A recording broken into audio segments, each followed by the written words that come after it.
Ok, bonsoir. Nous avons ce soir avec nous quelqu'un qui est bilingue, James Trocmé.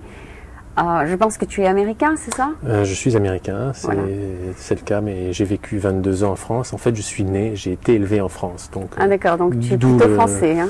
D'où l'aspect biculturel. Ah d'accord. Et donc, on va faire l'interview en français, étant donné qu'il parle très bien français. Donc, 22 ans à partir de quel âge? Oh ben, je suis né en France. Ah, tu es né en France? Oui, Ah, j'ai quitté la France quand j'avais 22 ans pour venir vivre aux États-Unis, pour poursuivre des études supérieures. Et donc, je suis resté depuis que je suis venu aux États-Unis, donc en 85. Et donc, quand tu étais en France, donc l'anglais n'était pas la langue maternelle? Si, l'anglais était en fait la langue maternelle, puisque je parlais anglais à la maison avec mes parents et français à l'école. Ah d'accord, d'accord. Mais ta mère te parlait en anglais? Toujours, depuis la naissance. Ah super. Et ça c'est étrange. Je vois ça dans quelques pays où les enfants parlent une langue à la maison. Les pays qui étaient colonisés par les Français, le Nord-Afrique, ils parlent l'arabe à la maison et puis ils parlent français à l'école.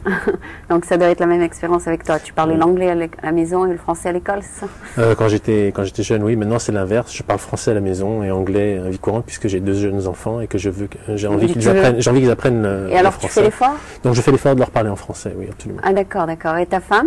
Ma femme est américaine. C'est un peu plus difficile pour elle, mais en fait c'est un bon apprentissage puisque Elle leur parle en anglais? Elle leur parle en anglais, mais elle apprend également le français en même temps.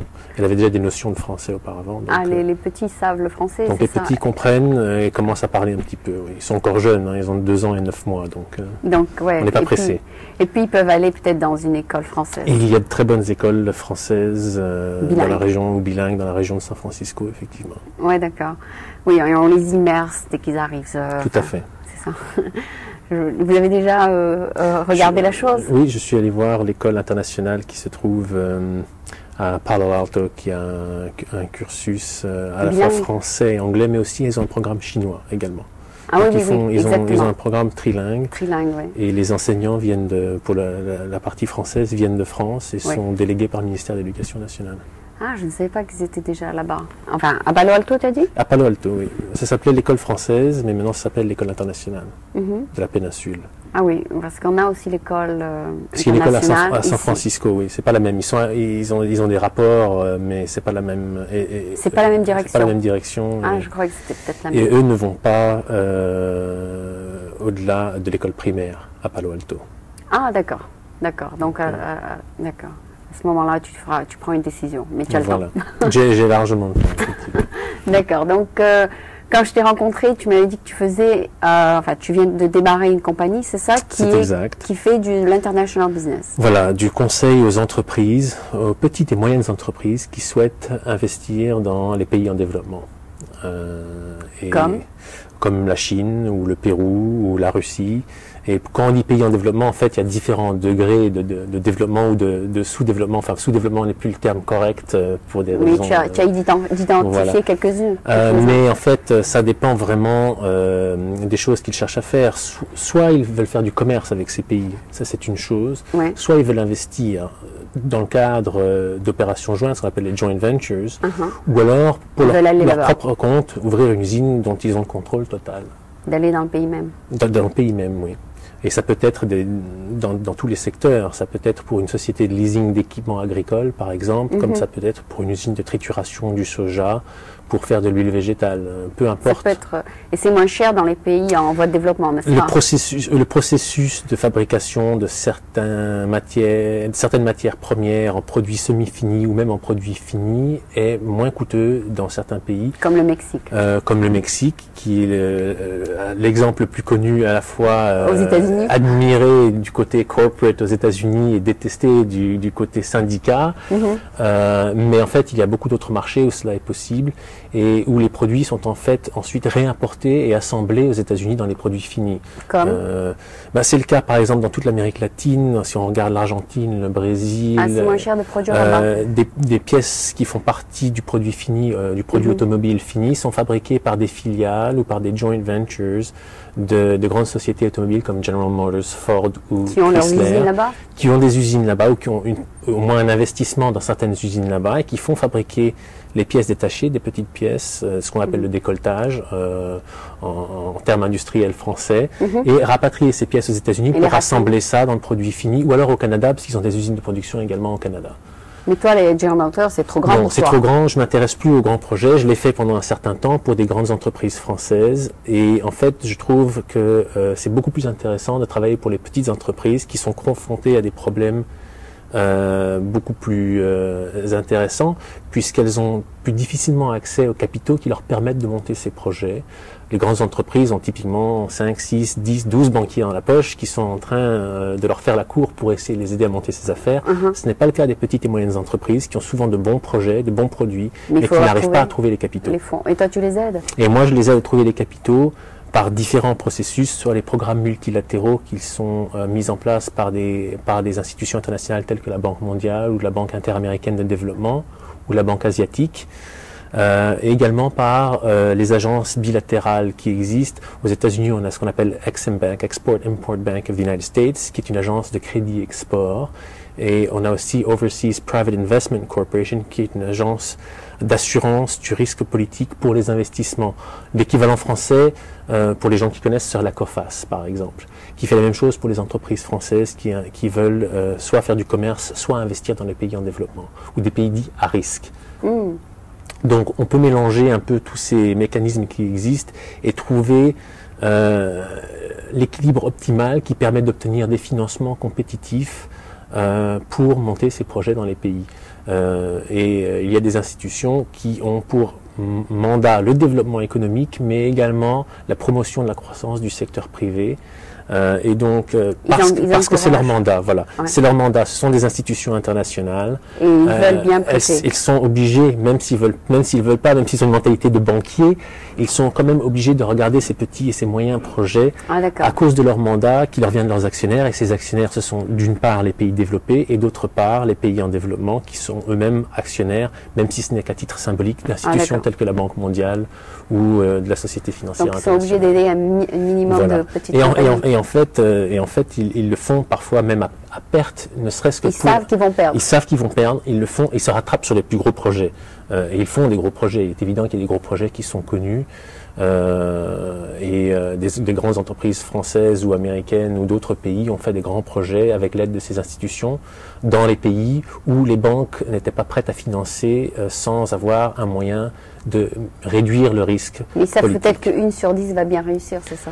Non, en fait, les projets qui sont étudiés, les projets qui sont financés ont un taux de succès extrêmement élevé parce que les gens font très attention, sont très sélectifs. Ils savent qu'ils doivent repayer. Ils savent qu'ils doivent repayer. C'est pas de l'argent gratuit, c'est l'argent qui est repayé à des conditions du marché. Et très strict. Mais normalement, c'est indexé sur le marché interbancaire londonien, LIBOR rate, et ils arrivent à faire ça à des taux compétitifs qu'une banque commerciale ne ferait pas seule dans un pays comme la Chine ou l'Argentine il y a 5 ans. L'Argentine aujourd'hui, oui, mais l'Argentine il y a 5 ans, personne ne voulait y toucher. D'accord. Donc, et toi, comment tu as découvert tous ces petits endroits, tous ces petits trucs? C'est une formation professionnelle plutôt que... Non, en fait, on ne peut pas apprendre ça à l'école. On va à l'école, on va à l'université, on fait des études. Par exemple, une international université américaine n'apprendrait pas à un étudiant ça? Non, je ne pense pas qu'il pourrait apprendre ça. Je pense qu'il n'y a pas aucune business school qui pourrait enseigner ce type de métier. C'est quelque chose que tu as développé? Non, c'est un métier qui existe. Il faut l'apprendre sur le tas. Ceci dit, avoir une formation commerciale ou de type grandes écoles en France ou MBA ici aux États-Unis est utile. Ça donne les bases nécessaires pour analyser de manière critique et constructive ces projets et voir quels sont les projets qui ont une certaine logique économique et financière et qui peuvent être financés. Les projets qui offrent un taux de viabilité élevé sont les projets qui seront financés et ceux qui sont analysés et dont on trouve qu'ils ne sont pas viables ne sont pas financés, ou alors ils sont restructurés de manière différente, de manière à ce qu'ils puissent être financés. Parfois on conseille à une entreprise de faire un projet plus modeste, ou alors de faire le même projet dans un autre pays, parce que le pays qu'ils ont choisi est plus risqué, et qu'un autre pays offre des avantages similaires, mais moins de risques. au point de vue de la production de n'importe quoi, de semelles de chaussures ou de... D'accord, et donc tu as appris ça au fur et à mesure? On apprend ça au fur et à mesure, un peu sur le tas, en travaillant avec les banques, en travaillant avec les entreprises et en travaillant avec les institutions. On veut ce genre de... Voilà, on cherche à faire ce genre de projet dans tel ou tel pays. Et donc, l'approche initiale, si quelqu'un voulait se lancer dans ce type de métier, c'est soit de faire une école de commerce ou une grande école ou un MBA, et ensuite d'essayer de se trouver une position au sein d'une banque ou au sein d'une entreprise ayant beaucoup d'activités internationales à l'export ou dans le domaine d'investissement avec des filiales. Et ça, c'est le meilleur moyen d'apprendre, c'est de se lancer à l'eau. Tu as travaillé peut-être avec une compagnie qui t'a enseigné Voilà, exactement. Il y a environ 7 ans, j'ai rejoint une société qui était basée à Washington à l'époque, qui existe toujours, qui est une société de conseil, dont la spécialité était d'aider les entreprises françaises souhaitant monter des affaires, des projets ou alors faire du commerce dans les pays en développement. Ah, d'accord. Et cette société a été fondée par un ancien conseiller du directeur pour la France, chargé de la représentation de la France auprès du Fonds monétaire international et de la Banque mondiale. D'accord. Il avait aidé les entreprises françaises en cette capacité, et puis quand il a fini son poste, son mandat à Washington, une société française lui a fait une offre. Il ne voulait pas rentrer en France. Ils lui ont dit que ce serait dommage de ne pas utiliser ses talents. Ils lui ont suggéré de créer sa propre société et d'être le premier client et de lui faire un peu un push et de l'amener d'autres clients, de bouche à oreille, etc. Et cette société a démarré avec une personne et une table, une machine à écrire, une ligne de téléphone, et maintenant il y a une vingtaine de personnes qui travaillent depuis 13 ans à aider les entreprises françaises ce qui peut être le cas de ta compagnie, et européennes. Alors je reproduis la même chose, je réinvente pas la roue, c'est pas la peine de réinventer la roue. Tu as commencé petit. Je commence petit, mais je mets l'accent sur les PMI, PME, parce que le climat a changé. Les grandes entreprises maintenant font du commerce et investissent dans les pays en développement. Ils savent.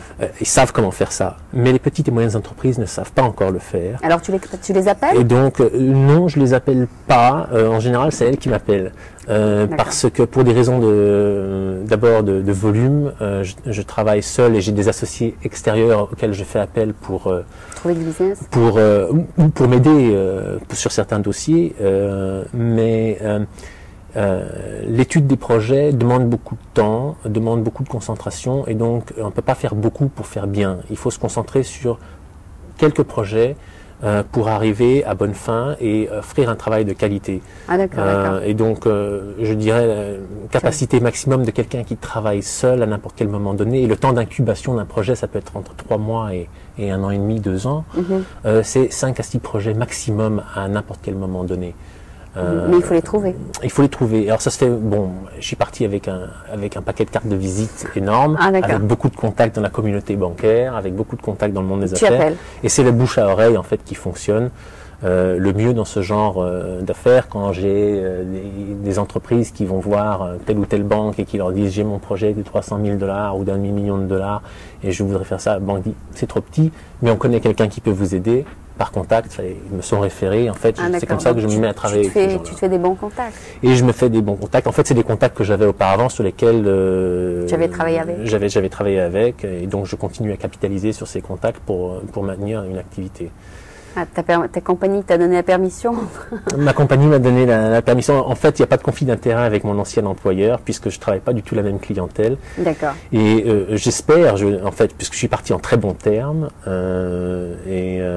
j'espère en fait que il y aura des possibilités de collaboration future pour certains de leurs clients français qui veulent collaborer avec des entreprises américaines pour monter des joint ventures dans ces pays et de monter les financements, du moins la partie américaine, puisque parfois on fait des financements, ce qu'on appelle multisourcés, où l'entreprise française va avoir la COFAS, va avoir les banques françaises, l'entreprise américaine va avoir Ex-Im Bank, va avoir les banques américaines, et on finance partie franc français, partie dollar, et puis on doit structurer la dette pour que une partie soit remboursée en franc français, une partie en dollars. Parfois on choisit une monnaie tiers. Tu travailles avec les deux pays alors? Donc je travaille encore un petit peu avec les deux pays. Je ne brûle pas mes ponts avec les entreprises françaises, loin de là. Je maintiens des contacts avec mes anciens clients, ne serait-ce que pour leur faire savoir ce que je fais, sans pour autant empiéter sur la plate-bande de mon ancien employeur.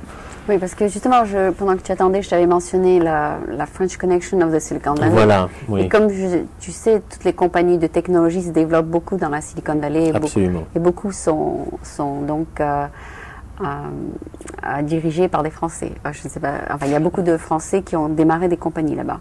Je n'étais pas au courant du DBF. Du DBF ou du fait qu'il y avait des entrepreneurs français. Je supposais qu'il y en avait peut-être quelques-uns, mais qu'il y en ait autant pour former un club, je ne le soupçonnais pas. Donc, ce qui est intéressant d'ailleurs. C'est bien de te faire des contacts là-bas. Je t'inviterai. Donc c'est ce lundi d'ailleurs, le premier lundi. C'est ce lundi, alors il faudra que je vienne à ce moment-là. D'accord, je t'appellerai. Bon, écoute, moi ce qui m'intéresserait, c'est... Bon, tu nous as bien expliqué que ton rôle, c'est de trouver du financement pour ces entreprises. Et après, c'est quoi? Tu les conseilles aussi à autre chose? Je les conseille. Alors, il y a beaucoup de choses que les entreprises ne savent pas au départ. Elles n'ont pas les moyens d'avoir un directeur d'export ou un directeur financement international. Tu les conseilles dans l'organisation? Ils n'ont pas les moyens parce que un type à temps plein comme ça coûte 65, 70 000, 80 000 $ par an. Et si on fait une affaire tous les 2 ans à l'étranger, c'est pas la peine de payer quelqu'un à plein pot pour faire ce boulot. Donc en fait, je me substitue. Je suis directeur financier international ou directeur export alloué. Alloué à quelques heures par semaine? Quelques heures par semaine, quelques heures par mois, pour les aider à monter leur projet et former les cadres supérieurs de ces entreprises qui dirigent les dirigeants de ces entreprises ou les cadres responsables d'un projet en particulier à comprendre ces mécanismes et à travailler avec ces mécanismes et ces institutions. Et finalement, c'est... Donc tu n'es pas payé par projet, tu es payé à l'heure? Non, je suis payé... Ça dépend de ce que veut l'entreprise. Ça peut être à l'heure, ça peut être par projet, ça peut être aussi par commission au succès du financement que j'arrive à leur monter. En général, c'est une combinaison des trois ou de deux, selon le type de service requis. Et c'est vraiment parfois tenir les gens par la main, les guider, quoi. Et les guider. Mais tu n'es pas comme un lawyer. Chaque fois que tu leur parles au téléphone, tu leur envoies une facture. Non, j'en envoie pas non. En général, la façon dont j'opère, c'est que je prends un acompte pour couvrir mes frais généraux. Bien sûr, et c'est un acompte qui peut se faire soit au trimestre, soit au semestre, soit à l'année, pour un nombre illimité de consultations pour la question la plus idiote et la question la plus sophistiquée. Ah, d'accord. Quelqu'un peut me dire... Et ils peuvent t'appeler autant de fois. Ils peuvent m'appeler, envoyer des fax, etc. Et ensuite, pour les aider sur des projets spécifiques où je suis mêlé au montage du projet, à ce moment-là, travailler avec les banques, etc., ça marche au succès, donc un pourcentage du financement obtenu. Tu prends une commission du montant financé? Du montant financé, absolument. Cette commission est généralement elle-même finançable, intégrée au coût total du projet. Tu as un finder's fee. Un peu comme un finder's fee pour l'argent. Voilà, j'ai trouvé l'argent et donc j'en prends une part. Et ce montant-là est peut-être financé dans le cadre du prêt, en fait. Bien sûr, il fait partie du prêt. Ça donne une valeur ajoutée au projet. C'est pas un produit, mais c'est un service qui est exporté, en fait. Bien sûr, c'est un pourcentage du prêt. donc en fait, pour l'entreprise, c'est pas un coût direct. Ce qui est un coût direct, par contre, c'est l'acompte. Ah, d'accord. Ça, ils te disent, voilà. Tu leur dis, voilà, ça coûte combien de temps? Ça coûte tant pour ce que vous voulez que je fasse, etc. Mais bon, les prix sont toujours négociables, ça dépend de ce qu'ils veulent. S'il faut que je sois là tous les jours à les tenir par la main, ça va coûter plus cher que... Tu leur envoies une rate increase? Ça peut arriver. Oui, d'accord. Donc, et ça va pour l'instant, tu as trouvé? Pour l'instant, je suis en train de travailler sur... Je suis arrivé, j'ai commencé ça il y a 6 mois. Pour l'instant, je suis en train de travailler sur 3 projets, donc 2 au Pérou et 1 en Russie.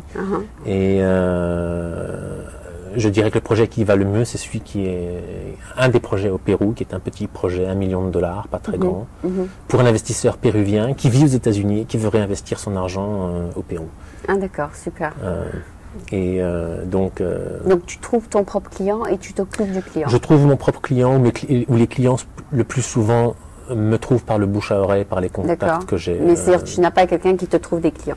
Non, je vais pas faire du porte-à-porte ou je me sers pas de rabatteur ou de choses comme ça. Tu n'as pas de télémarketing? Non. Cependant, les gens qui m'apportent des affaires qui ne sont pas directement les clients eux-mêmes, tu peux leur donner je partage. Il y a une commission selon le travail qu'ils font, qui peut varier entre 20 et 50% de la commission que je toucherai moi, par exemple. Ah bon, d'accord. Il y a un petit contrat. Ça dépend de leur niveau d'activité. Si c'est quelqu'un qui me présente à quelqu'un d'autre et qui fait plus rien après, ce sera 15-20%. Si l'affaire se conclut. Si c'est quelqu'un qui est plus proactif et qui m'aide dans mon travail, ce sera 50%. D'accord. D'accord. Donc ça dépend si cette personne devient complètement associée. Et donc, par exemple, sur un des projets au Pérou, je travaille avec un jeune entrepreneur péruvien qui m'a apporté l'affaire. Il savait pas quoi en faire, il savait pas comment faire, mais c'est lui qui m'a apporté le client. C'est lui qui fait beaucoup du lobbying et du marketing avec ce client pour moi. Et c'est moi qui fais le montage financier. Donc je partage avec lui 50-50. C'est normal. Il fait tout le travail commercial à ma place. D'accord, d'accord. Donc il est indirectement ton associé. Indirectement mon associé pour cette affaire. Absolument. Ben, c'est bien, ok. Et est-ce que jusqu'à présent l'Internet marche pour toi? Ben, L'Internet, ça dépend ce qu'on va en faire. Je trouve ça...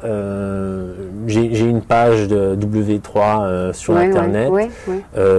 Ça me sert, surtout pour recevoir d'ailleurs des demandes de gens qui vont voir ma page et qui directement de la page peuvent m'envoyer un message pour des projets parfois un peu farfelus. On me trouve, oui. On peut me trouver si on cherche pour Trocmé, sur Webcrawler ou quelque chose comme ça. Non, mais tu es dans l'annuaire International Management. Je suis enregistré avec différents search engines, mais en fait la plupart des gens qui viennent, j'ai un lien mutuel avec le World Trade Center de San Francisco. Donc beaucoup de gens me trouvent par là parce qu'ils vont voir le World Trade Center San Francisco et ils ont une section qui s'appelle Reciprocal Links et je suis là dans cette section et eux ils sont également dans mon Favorite Links. Donc, je reçois beaucoup de demandes de ce côté-là.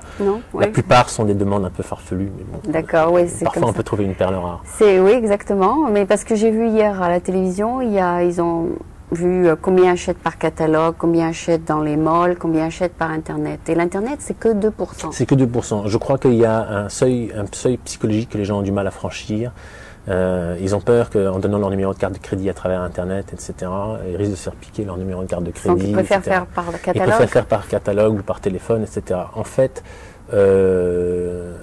pour les marchands sur Internet qui sont les plus sophistiqués, qui ont des pages avec un niveau d'encryption, de cryptographie assez développé, c'est beaucoup plus sûr finalement de faire la commande par un Visa ou Mastercard ou American Express sur Internet que ça ne l'est de le faire par téléphone ou de remplir une carte postale qu'on renvoie. Oui, bien sûr. J'ai jamais essayé de commander quelque chose par Internet, mais ça va peut-être se faire. Ça va se développer, je pense. Ce qui est important pour l'Internet, c'est de trouver des applications commerciales, tant au niveau de l'individu qui souhaite faire du commerce à travers l'Internet, que pour les entreprises, pour qu'elles communiquent entre elles, fassent des transferts de fonds entre elles, etc. Est-ce que être en ligne est un de tes conseils que tu donnes aux entreprises? Pas nécessairement. Ça dépend de ce que font ces entreprises. Pour l'instant, je trouve que l'Internet est surtout utile en tant qu'outil de recherche d'information. Ceci dit, il faut se méfier parce que c'est pas parce que c'est sur l'Internet que l'information est bonne. Et aussi, c'est surtout un outil de communication. Ça peut être un outil de communication. Je crois qu'il y a beaucoup d'avenir pour le courrier électronique, le e-mail. Oui. Moi, j'utilise qui remplace le fax avantageusement dans certains cas. Qui remplace le fax et qui remplace les timbres. Enfin. Et les timbres, absolument. Donc c'est bien pour une compagnie d'être. Il y a un problème, c'est que pour la plupart des utilisateurs de e-mail, si on veut envoyer des informations relativement confidentielles, ces informations en fait ne sont pas encryptées, peuvent être interceptées par n'importe qui sur Internet, modifiées ou détournées, etc. Je ne savais pas. Donc là, ce qui est important pour la communauté des affaires qui veut transmettre des informations confidentielles, etc. Ce qu'on peut faire facilement par fax. Un fax, c'est beaucoup plus confidentiel. C'est beaucoup plus confidentiel, à moins qu'il y ait une écoute téléphonique clandestine. Non, mais d'accord, mais je ne savais pas que le fax était plus confidentiel que le email. Si, c'est plus confidentiel que le email, parce que le niveau, il n'y a pas de, le email, quand on l'envoie sur Internet, ça voyage par un certain nombre de réseaux mystérieux, ça prend jamais deux fois le même chemin, et donc c'est comme un sac postal cybernétique qui peut se perdre ou qui peut détourner. Et donc l'information peut être... Ça ne va pas d'une adresse à l'autre. Ça ne va pas directement, non. Ah d'accord, je ne savais pas ça. Et donc ça passe par un certain nombre de serveurs, etc. Et donc le seul moyen de communiquer par email, c'est d'avoir des programmes d'encryption avec des clés dites publiques et des clés dites privées qui permettent d'envoyer un message qui est encodé, ce qui fait que s'il est intercepté Par quelqu'un d'autre? Par quelqu'un, c'est des chiffres et des lettres qui ne veulent rien dire, mais la personne qui reçoit à la clé de l'autre côté, et ça convertit le message en anglais, en français ou en n'importe quelle langue dans laquelle on communique avec l'information. Donc il y a des protections, mais pas tout le monde utilise, une minorité de gens utilisent ça. Et c'est là que je crois que le développement de l'Internet sera important. L'avenir de l'Internet dépendra des applications commerciales qu'on y trouvera. Si ça reste un gadget pour les gens, pour aller parler, faire l'équivalent Minitel Rose ou autre chose, ça ne durera pas très longtemps. Donc de ce côté-là, c'est pas particulièrement intéressant. Mais je crois que du côté des applications commerciales, ça le deviendra. Et beaucoup de gens y travaillent. Et puis maintenant, la grande mode, c'est pas seulement Internet, mais c'est également intranet, des espèces de mini-Internet privés. Entre compagnies, entre sociétés, filiales, ou au sein même d'une grande société qui a des bureaux partout, qui permet aux gens de communiquer entre eux, de travailler avec cette interface graphique facile de l'Internet ou n'importe quoi. Un mot à ton boss. Voilà, on peut voir en temps réel, travailler en temps réel, voir les choses de façon graphique, plaisante à l'œil nu. Bon, tout ce qu'il y a derrière, c'est compliqué, la mécanique et les programmes, les logiciels qui font fonctionner tout Intranet, ça. Ouais, c'est ça. Mais ça permet aux gens de travailler avec dans le sein d'une entreprise, avec toute cette ergonomie graphique facile, interactive, dont on clique là, etc.